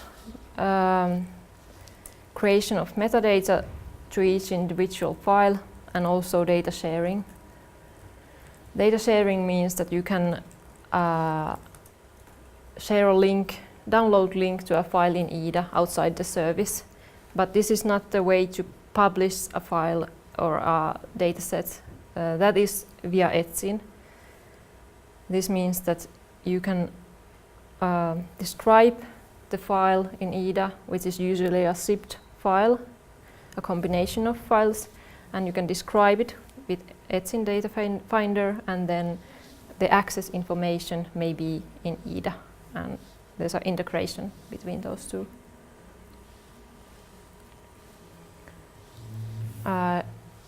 So UNIALS has 10 terabytes quota, and researchers of UNIALS can apply quota for their project online, and they can apply it from their home university, or if they are funded by the Academy of Finland, they get 2 terabytes via that funding. They are entitled to it. So there are 2 options depending on the funding. And here at Unias, Katja Kiviharju is the person who handles the applications. They will get a notification that someone is applying online for this storage, and I will assist if any help is needed. And the instructions on how to apply it for either storage can be found online. Here's some statistics that is also available online, that there are now about a little less than 700 users from around, I guess, a little less than 15 organizations, higher education institutes in Finland that are currently using IDA, and there are around, if I remember, over 500 terabytes of data there.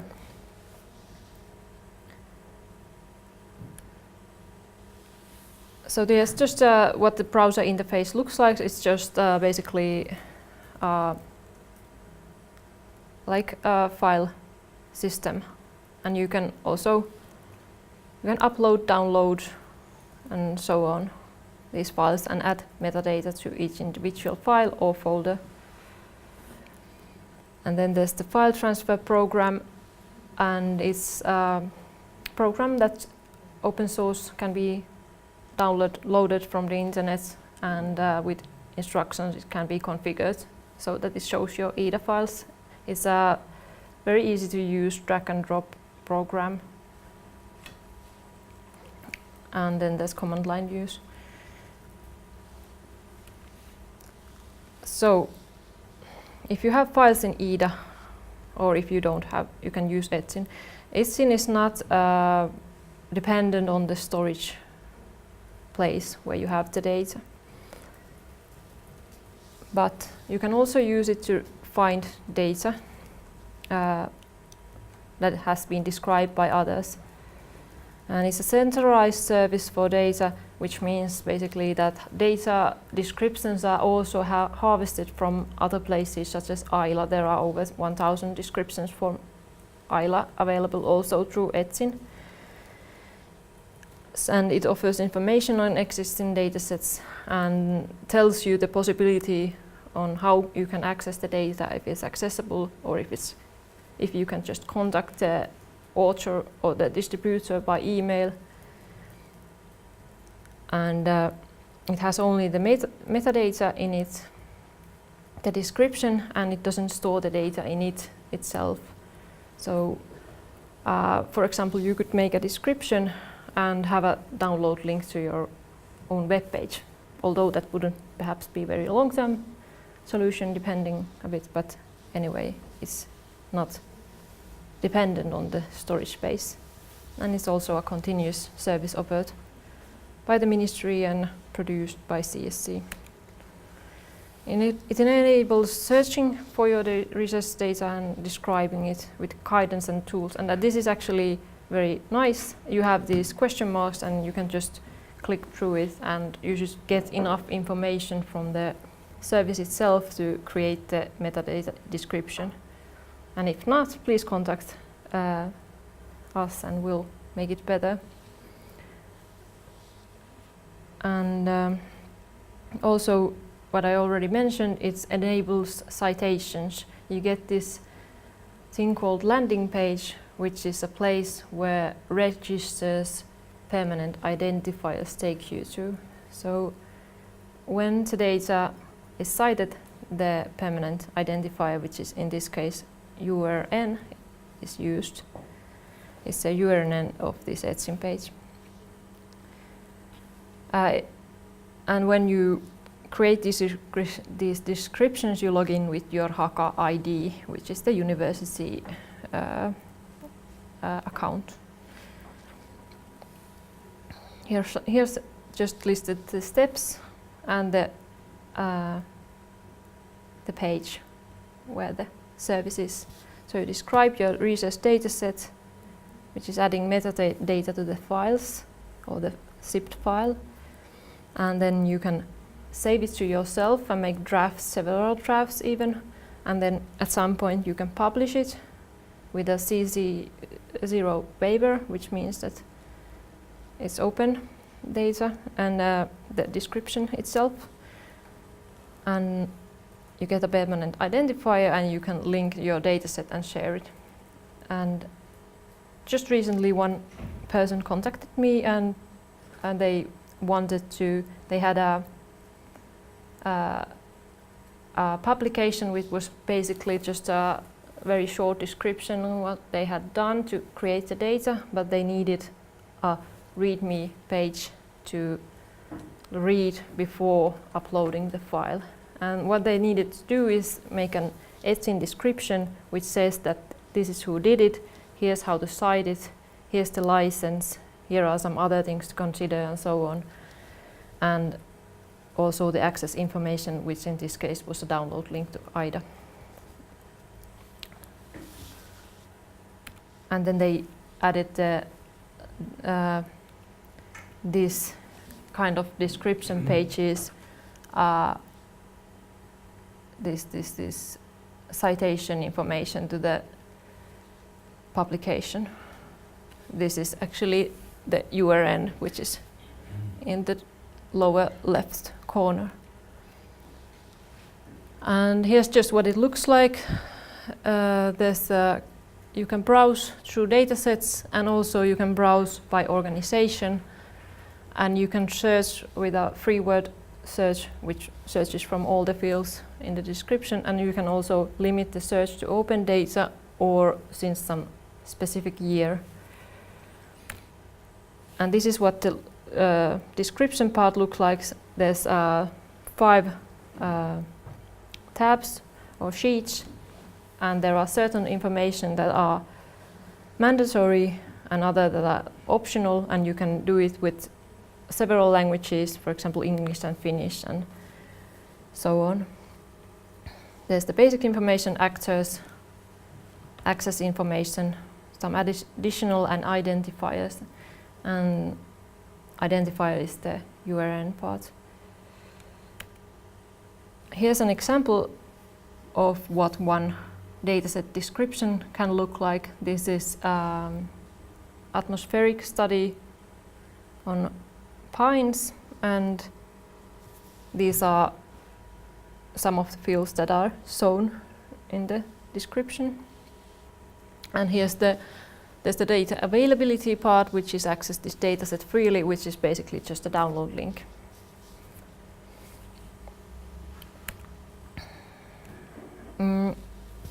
And lastly, just a few words on how to promote openness. If you can utilize these services that are offered to research data, please do, but also agree on ownership and copyright issues and document these. For example, as a part of your dataset description in ETSIN. And take care of the licensing of research results.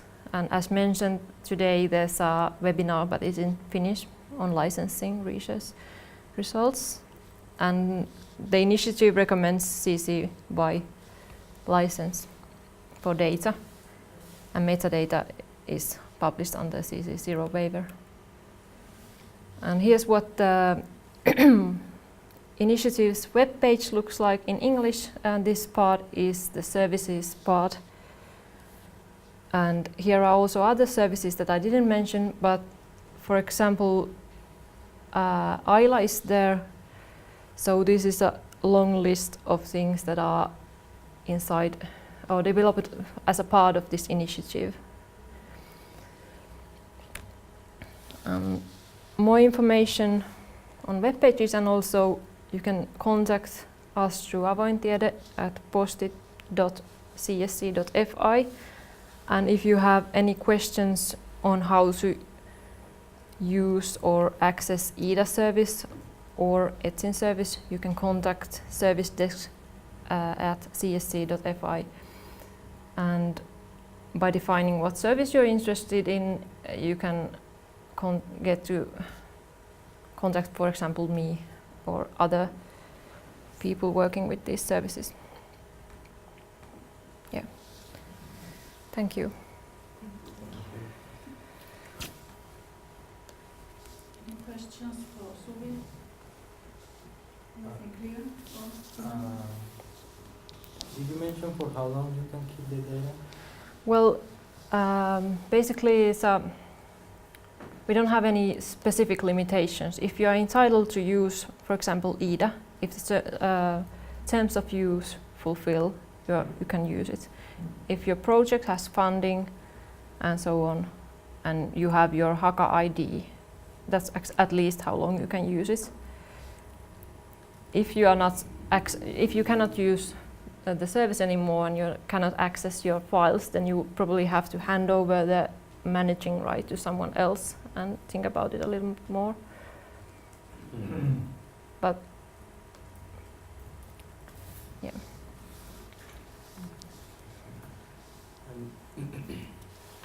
This other person in ILA was talking about them doing a lot of anonymization.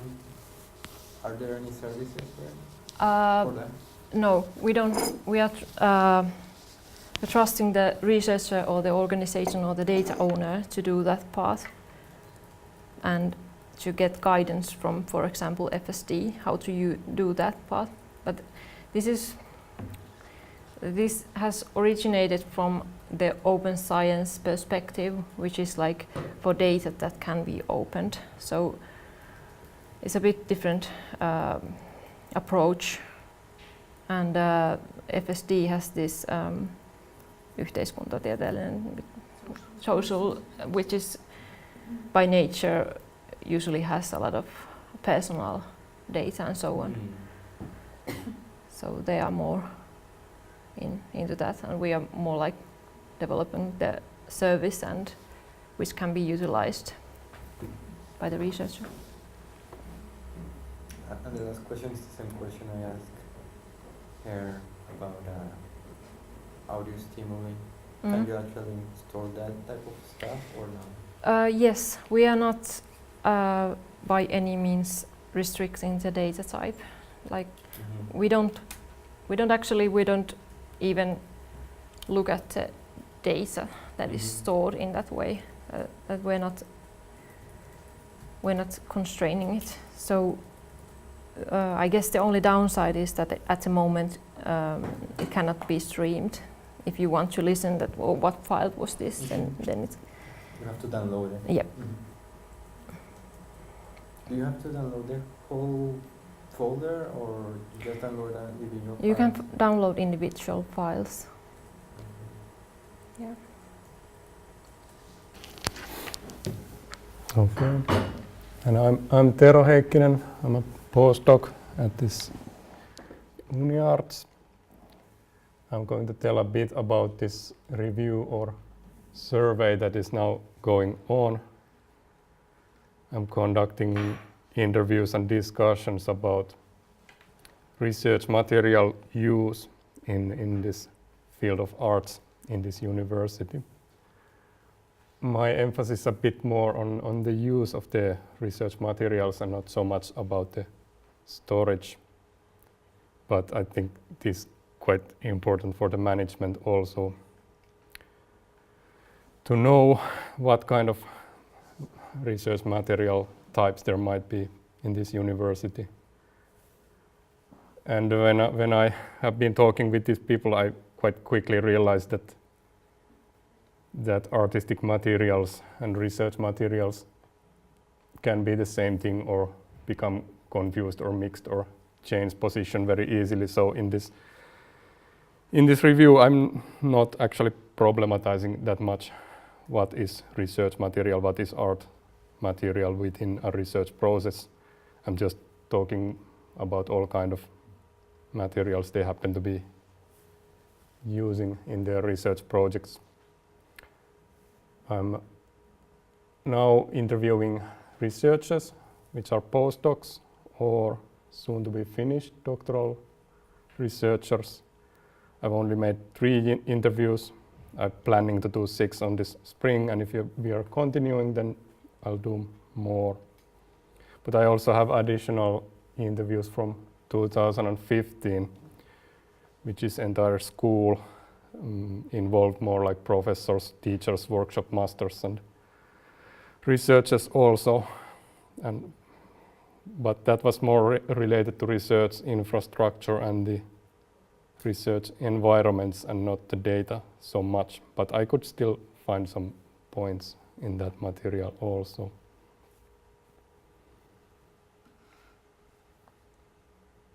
I'm actually working kind of on these slides on my material, so it's still a bit in flux and perhaps not so clear, but from the infrastructure interviews, I could quite easily find that there are very many environments where this data is potentially produced, from the university classrooms to different kind of studios, art galleries and theater spaces, but also outdoors, home, summer cabin, street, public spaces. Everything can be potentially be a place for art making in a research context, and a site for documenting something. And in the context side, I try to list all instances of what is actually being made in these spaces. And the wider context is, of course, the doctoral thesis or a research project or a university teaching or art practice, which is often for an individual much more longer than any of these other things. The immediate context then means the situation where the research material or data is potentially created. In the center, I was unsure about this, but I feel like there is also this situation that creates new data. For example, if somebody is a researching artist and they have a reading group meeting in a residency, for example, and in that situation they might be creating a slideshow viewing which produces another recording, so the data moves sort of two directions. So I try to take this also into account. And even the artists don't often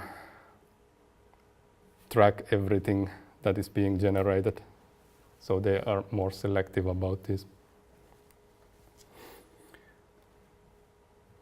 But anyway, this is like the big picture of different kind of materials and contexts. My focus then is on these individual discussions and interviews.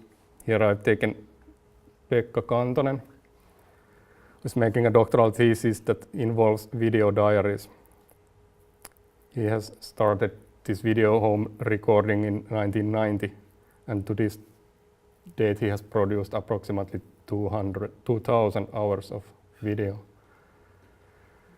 So, and he has like 2 shelves of these physical tapes, and when he has been digitizing these, he has currently like 56 portable hard drives, which can be half terabyte or multi-terabyte.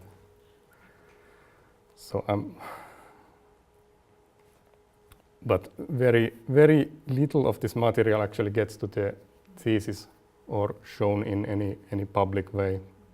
He actually thinks that there are parts that cannot be really shown, or if they're put into archive, they cannot actually be shown because it shows family situations and children who are now grown up and things like that.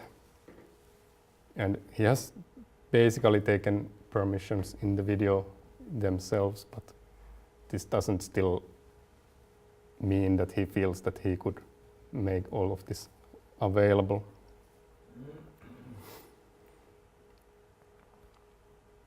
And he also discussed somewhat about archiving this entire thing with the Finnish National Gallery Central Archive, but this did not result yet in any conclusion.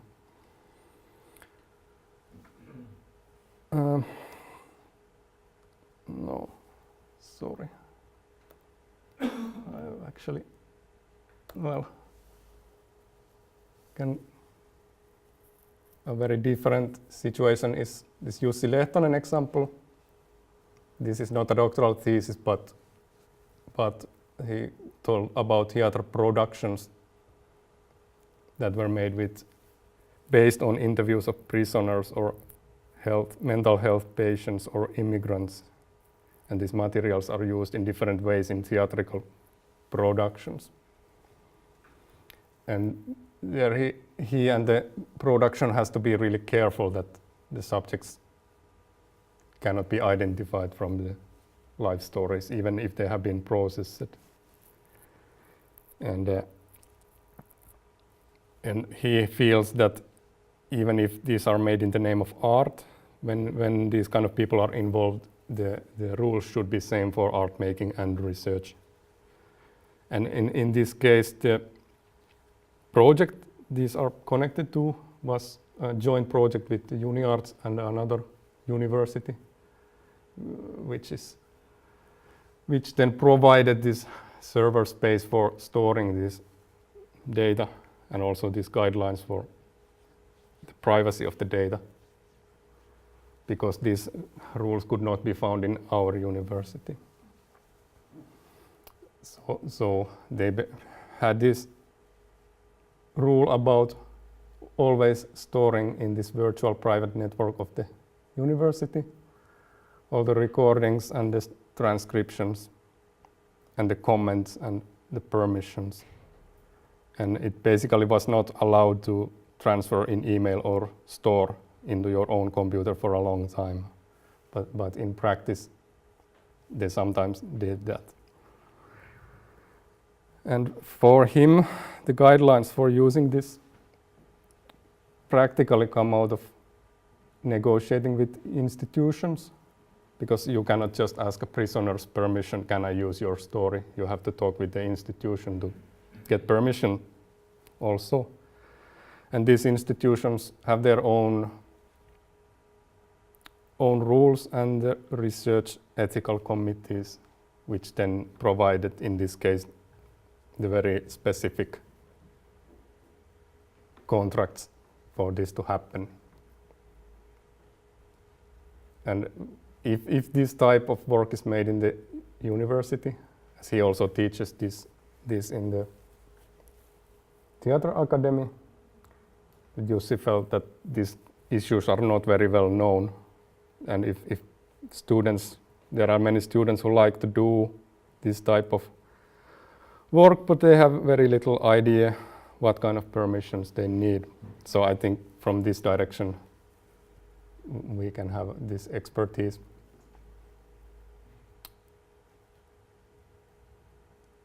And yes, there are some, I asked that if this is, if something is problematic or somehow prevents making interesting art in this situation, but it's maybe the fact that the most interesting stories are always also the most recognizable, that even if you take the names out and things like that, they can still recognize themselves. I started a bit late. Okay, I saw another example of a video art practice. But this is not a video diary, but audio visual works made out of recorded videos. This is also a case where quite a lot of video material has been collected. Started in early 2000s. This time taking videos of spaces inside buildings. Not like a diary or documentary, but exactly the space is a bit like a painter would do space. If there are people in the picture, it's okay, but they are not the subject of the videos.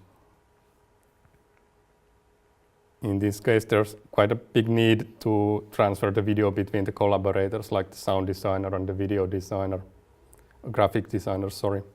But as these products are more private, there isn't so big issue of moving these materials around. For her, she has fixed on certain practices. She uses the video editor to actually index and archive her video material.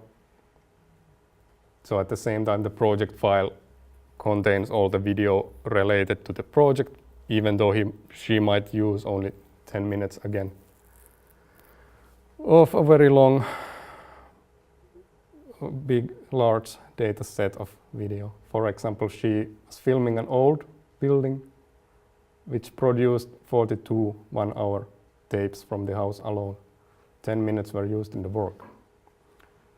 And I asked her, would she be willing to give away the 42-hour data of the building to other researchers? And then she said like that, no, why would she give away her material? She might do art from it later. So though she likes to use other archives from a long time ago, she wouldn't give her own material quite yet, maybe after 100 years. Like she uses 100 years old archival material taken from internet in her work. But yes. Okay, I just collect some loose points in the final slide and ending this also here.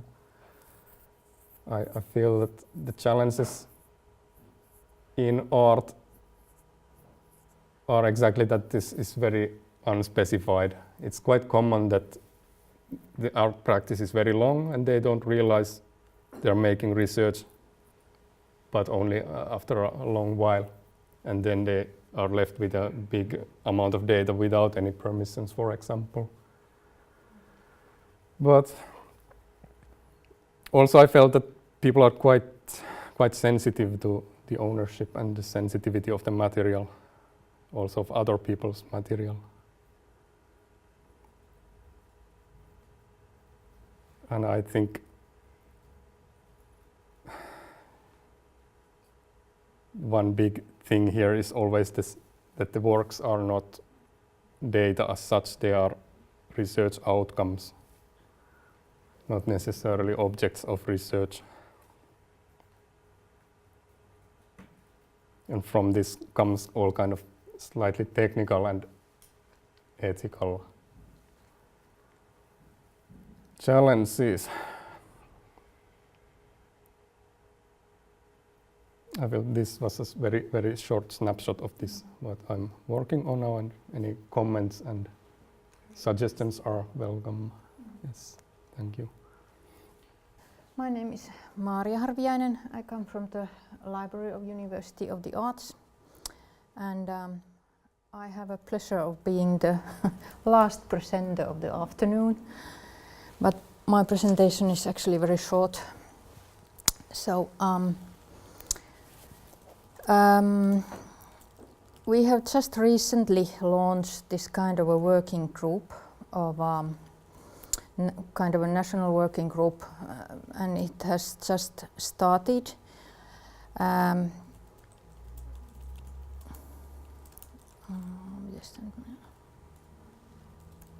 Yes. In order to produce a kind of a checklist and guidance specially tailored for fields in art, music, architecture and design. And this is the working group. The chair of this working group is the first name there, Mari-Elisa Kuusniemi from Helsinki University. And then, as you can see, there's in many universities here members, and presenting University of the Arts, myself and Tiia. And well, our objective is actually really write some kind of instructions to make the research data management plan specialized in these different areas of art.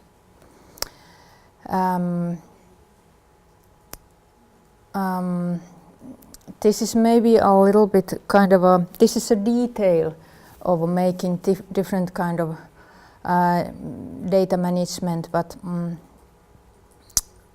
as there is, there exists not any kind of instructions or guidance specialized for arts. There is many kind of guidance in other fields and in general guidance, as Suvi just told us. So our aim is to add kind of a concrete examples from the field of art. We hopefully are not making a very long manual, but really to help researchers to make it easier to write data management plan.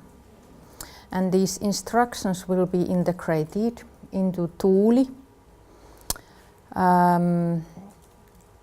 And they hopefully are ready during next autumn 2017, and the term of this working group is until the end of the year 2017, so this is really a project group, and we hope there will be some kind of guidance ready at least at the end of this year. I was actually going to show you a little bit about Tuuli, but since you just showed, maybe I just skip it, but just something about Tuuli. There is the address of the Tuuli. And these instructions, what we are planning and doing now, are really specially designed for Tuuli. So the question is, of course, is it maybe possible to use these instructions maybe in some other cases, when you are doing your management plan with some other device or other platform than Tuuli. Maybe these instructions and guidance could be helpful also then. But so far they will be integrated into Tuuli. So maybe they could be also kind of taken out from the Tuuli and used separately also. I don't know so far. But actually something about what Tero just told, that he told not to problematize the type of research material, but in this in our working group, that is actually what we have to do some kind. What is the data what is collected in art fields? It could be collected, it could be also produced. These are just some examples: quantitative, qualitative. It can be free to use or under some copyright law. Maybe some other examples. And this is actually something that would be important to bring to this working group from us, that what kind of this data in art fields is, and what is understood as a data. It's not necessarily so simple what is the research data in art fields. This is just one example of these general instructions, and this is what we are kind of trying to turn into the fields of art. What is the differences? What is the special features in arts? What we should bring up in this guidance. For instance, this, as there is in blue text, this outline the types of data. What is it? More examples. That's something what we have been thinking, that there should be quite a lot of examples from the art field in all these general instructions. Maybe that could somehow make it more understandable what is meant in these different things.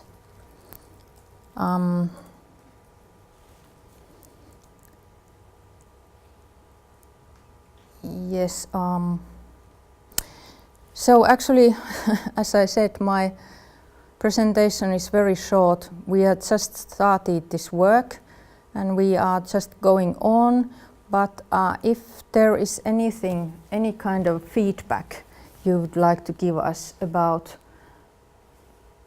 for instance, and especially about this data thing, what is the data in art fields? What kind of examples we should give for the researchers in order to make them easier to understand this thing?